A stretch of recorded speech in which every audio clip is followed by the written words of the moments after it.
திமுக ஆட்சியில பெண்களுக்கு எந்த அளவுக்கு பாதுகாப்பு இருக்கு அப்படின்னு நீங்க நினைக்கிறீங்க? திமுக ஆட்சியில பெண்களுக்கு பாதுகாப்பே இல்லைங்க. ஏன்னா தினமும் ஒரு பாலியல் வன்கொடுமையை பத்தி தான் நம்ம பேசிட்டு இருக்கோம். அது நடக்காத இடமே இல்ல. ஒவ்வொரு நாளும் நடந்துட்டே தான் இருக்கு. அரசு அலட்சியம் தான் காட்டுறாங்க. பெண்களுக்கான பாதுகாப்பு எதுவுமே கிடையாது தமிழ்நாட்டுல. அரசு கடுமையான சட்டங்கள் இயற்றினா மட்டும்தான் இதுக்கு ஒரு தீர்வு காண முடியுங்க. ஆனா அந்த மாதிரி அரசு அதை எதுவும் பண்ற மாதிரி தெரியல. ஏன்னா ஒரு போக்சோ சட்டத்துல உள்ள போனாங்கன்னா 1 மாசம் 2 மாசம் இருந்துட்டு வெளியே வந்துடுறாங்க. அந்த குற்றவாளி மீண்டும் மீண்டும் அந்த குற்றத்தை பண்ணிட்டே தான் இருக்காங்க.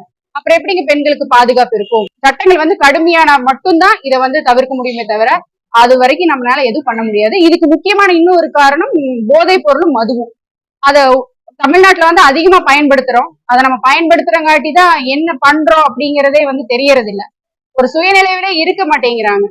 அப்புறம் எப்படிங்க நம்ம தமிழ்நாடு போதையில்லா தமிழ்நாட்டை உருவாக்குவோம், மதுவில்லா தமிழ்நாட்டை உருவாக்குவோம். ஸ்டாலின் அவர்கள் டெய்லி விளம்பரப்படுத்துறாங்க டிவில. ஆனா அப்படி அதை அவங்க செய்யறதே இல்ல. ஏன்னா அரசே அதை நடத்துது. அரசு நிரந்தரமா இதுக்கு ஒரு தீர்வு கண்டுட்டாலே இந்த குற்றங்கள் எல்லாமே தமிழ்நாட்டுல முழுமையா தீர்க்கப்பட்டுரும். யார் அந்த சாரு அப்படிங்கிற யார் அந்த சாருன்னா திமுகக்குள்ள போய் பார்க்கணும். ஏன்னா அந்த குற்றவாளி திமுக காரர் தான். அவரை காப்பாத்துறதுக்கு வேண்டிதான் இப்ப வருண்குமார் அவங்க கூட ஐபிஎஸ் கூட அண்ணன் மீது ஏதாவது சொல்லிட்டே இருக்காரு. அப்ப திசை திருப்புறதுக்காகத்தான் இதை சொல்றாங்க.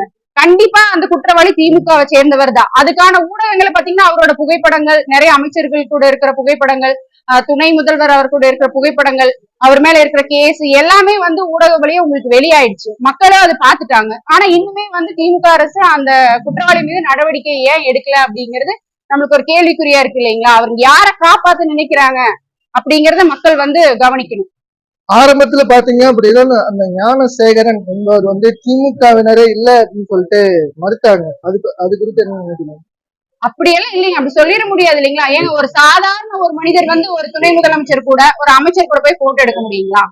அந்த ஒரு சாதாரண மக்கள் சொல்லுங்க, மக்களை பக்கத்திலேயே நம்ம நெருங்க முடியாது. எப்படிங்க அவ்வளவு ஒரு அப்ப மா சுப்பிரமணியம் சார் அவர் அவரோட வீட்டுல போய் உணவு அருந்திருக்காரு.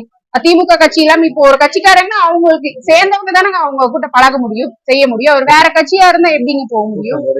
கூட்ட மேடைகளையும் நிறைய பக்கம் பொன்னாடை போத்துறாரு, பக்கத்துல நின்று போட்டோ எடுக்கிறாரு, இது எல்லாமே பண்றாங்க. அப்ப அவங்க கட்சிக்காரரா இல்லாம அவங்க வேற எந்த கட்சிக்காரரா இருக்க முடியுங்க? சாதாரணமான நபர் அமைச்சர் கூட போட்டோ எடுக்க முடியுமா? கண்டிப்பா முடியாதுங்க.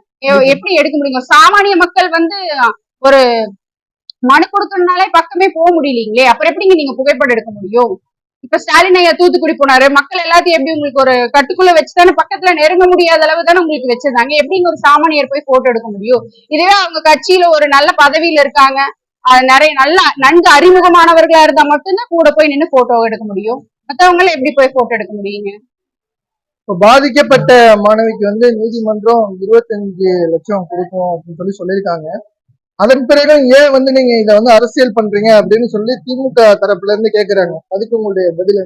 அந்த பெண்ணுக்கு 25 லட்சம் கொடுத்தா அந்த பொண்ணு பட்ட கஷ்டம் எல்லாம் மறைஞ்சிருங்களா? பணத்தால எதையுமே நம்ம வாங்கிடலாமா? அந்த பொண்ணுக்கு உடலாலையும் மனசாலையும் எவ்வளவு ஒரு உளைச்சல் ஏற்பட்டிருக்கோ, அவங்களோட குடும்பத்துக்கு எப்படி அந்த ஒரு உளைச்சலா இருக்கோ அதை பணத்தை வச்சு நம்ம சமாளிச்சிட முடியுங்களா? ஒவ்வொரு முறையும் பெண்களுக்கான இப்படி பணம் கொடுத்து என்ன பண்ண, அந்த பெண்ணுக்கான நீதி நீதிமன்றம் கொடுக்கணும். இதே மாதிரி வேற எந்த பெண்ணுக்கும் நடக்காத அளவுக்கு அந்த குற்றவாளிக்கு தண்டனை ரொம்ப கடுமையா இருக்கணும். அப்பதான் அந்த பெண் சந்தோஷப்படுவா. அவளுக்கு கொடுக்குற 25 லட்சத்தினால அந்த பெண் சந்தோஷப்பட மாட்டான்.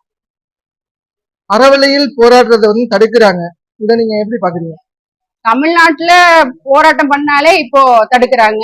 ஏன்னா அதுவும் நாம் தமிழர் கட்சின்னு உங்களுக்கு சொல்லவே வேண்டாம்.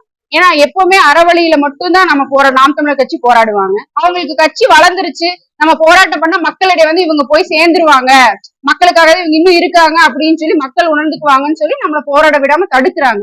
அவங்க என்ன பண்ணாலும் சரி. ஆனா நாங்க போராட்டங்கள் இப்ப எல்லா மாவட்டங்களையும் போராட்டங்கள் முன்னெடுத்திருக்காங்க. நம்ம உறவுகள் இந்த மாதிரி நிறைய பேர் கைதாகி அங்கங்க கல்யாண மண்டபத்துல இருக்காங்க.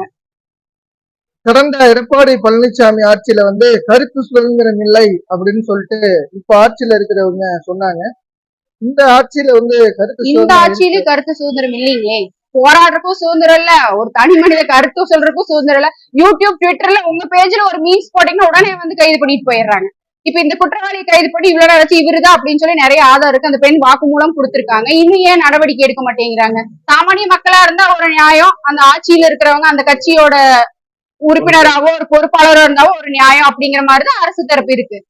நியாயங்கிறது எல்லாத்துக்கும் ஒண்ணுதானங்க. யார் தப்பு பண்ணாலும் தப்பு தான். கடந்த ஆட்சியில பாத்தீங்க அப்படின்னா பொள்ளாச்சி பாலியல் வன்கொடுமையை சுட்டிக்காட்டி வந்து எதிர்க்கட்சிகள் வந்து மிகுந்த வீரியமா போராடினாங்க, அவங்களுடைய கூட்டணி கட்சிகள்லாம் போராடினாங்க. ஆனா இப்ப இந்த அளவுக்கு ஒரு பெரிய அளவுல போயிட்டு இருக்கும் போது கூட்டணி கட்சிகள் வாய் மூடி மௌனியாக இருப்பதை நீங்க எப்படி பாக்குறீங்க? ஏன்னா அவங்க ஆட்சியில பொள்ளாச்சி பாலியல் வன்கொடுமை பெரிதா இருந்தது. அவங்களும் அதுல தப்பு பண்ணி இப்ப வரைக்கும் அந்த அந்த கேஸுக்கு தீர்ப்பு கொடுக்கவே இல்லைங்களே, நியாயங்கிறது கிடைக்கவே இல்லையே. இப்படி பார்த்தா நிறைய பாலியல் வன்கொடுமைக்கான தீர்வுகள் வந்து சரியா கொடுக்கறதே கிடையாது தீர்ப்பு. அதுங்காட்டிதான் மேலும் மேலும் தொடர்ந்து அந்த பொள்ளாச்சி வழக்கிலேயே அந்த தண்டனை அவங்களுக்கு கடுமையா கொடுக்கப்பட்டிருந்தா இந்த அளவுக்கு பாலியல் வன்கொடுமைகள் நடக்காதுங்க தமிழ்நாட்டுல. தொடர்ந்து ஏன் நடக்குது? தப்பு பண்றவங்களுக்கு பயம் இல்ல, அரசின் மேலயோ சட்டத்தின் மேலயோ எதுவும் இல்ல. இன்னைக்கு உள்ள போனா 2 மாசத்துல வந்துடலாம் அப்படிங்கிற எண்ணத்துலதான் அவங்க பண்றாங்க தொடர்ந்து. இதே சட்டங்கள் கடுமையா ஒரு 4 பேர்த்த நடு ரோட்ல நிக்க வச்சு சுடுங்க, 5ஆவதா யாராவது பண்ணுவாங்களா? பெண்கள் என்ன அவ்வளவு கேவலமா போயிட்டாங்களா? பெண் குழந்தைகள் குழந்தையா இருந்தாலும் சரி, வயதானவங்களா இருந்தாலும் சரி, பெண்களுக்கு தமிழ்நாட்டுல பாதுகாப்பே இல்ல.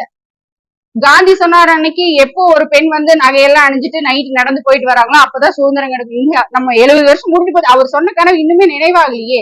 இந்த அரசியல் கட்சிகள் என்ன பண்ணிட்டு இருக்காங்க? மக்களுக்காக அவங்க எதுவுமே பண்றது இல்லையே. ஒரு குறைந்தபட்சம் ஒரு பாதுகாப்பை கூட கொடுக்கறது இல்ல. அவங்களுக்கு ஒரு கல்வி, மருத்துவம், வேலை வாய்ப்பு அதை கொடுக்கல அரசுக்கு, அதுவும் கொடுக்கறது இல்ல. குறைஞ்சபட்சம் ஒரு பாதுகாப்பாவது கொடுக்கலாம், அதையும் இந்த அரசு எதுவுமே கொடுக்கறது இல்ல. மக்களுக்காக இந்த அரசு, இந்த 2 அரசுகள் மாறி மாறி 60 வருஷமா ஆட்சி பண்றாங்க. அவங்க என்ன மக்களுக்காக செய்திருக்கிறாங்க? எதுவுமே கிடையாதுங்களே. கடந்த ஆட்சி சரியில்லை அப்படின்னு சொல்லிட்டு இவங்க வந்து போராடி ஆட்சிக்கு வந்தாங்க. இப்ப இவர்களுடைய ஆட்சியும் சரியில்லை, 2 திராவிட ஆட்சியும் சரியில்லை.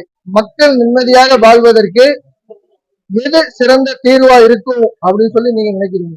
மக்கள் நிம்மதியா வாழணும் அப்படின்னா மக்கள் வந்து இந்த முறை நாம் தமிழர் கட்சிக்கு, அண்ணன் செந்தமிழர் சீமான் அவர்களுக்கு வாக்கு செலுத்துவதுதான் ஒரே வழி.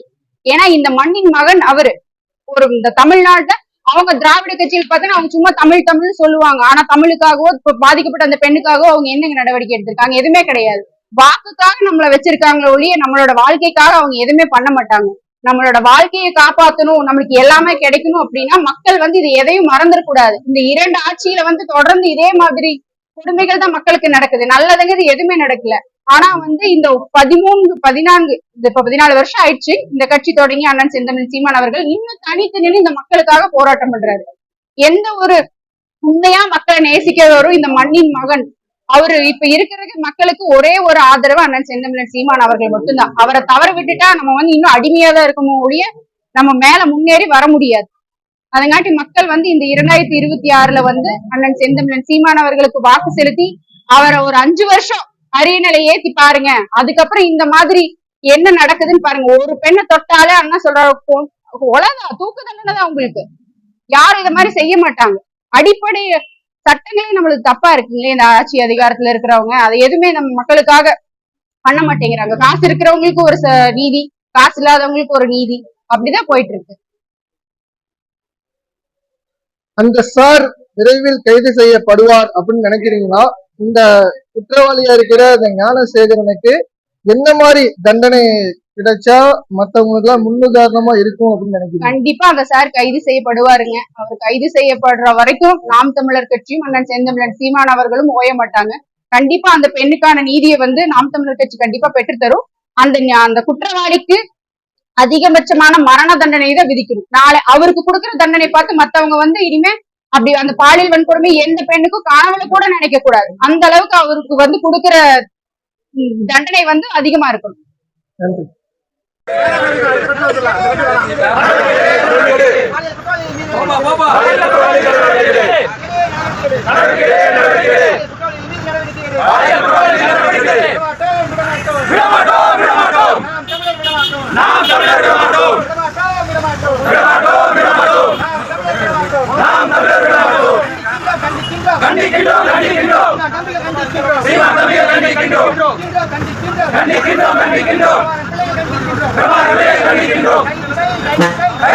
கைது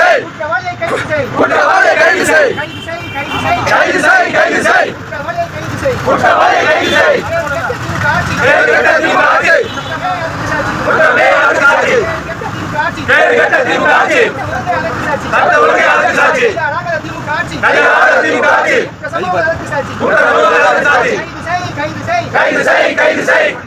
கைது செய். குற்றவாளியை கைது செய். நியாயம் வேண்டும், நியாயம் வேண்டும், நியாயம் வேண்டும். மாணவிக்கு நியாயம் வேண்டும். மாணவிக்கு நியாயம் வேண்டும். நியாயம் வேண்டும், நியாயம் வேண்டும். நியாயம் வேண்டும், நியாயம் வேண்டும். மாணவிக்கு நியாயம் வேண்டும். மாணவிக்கு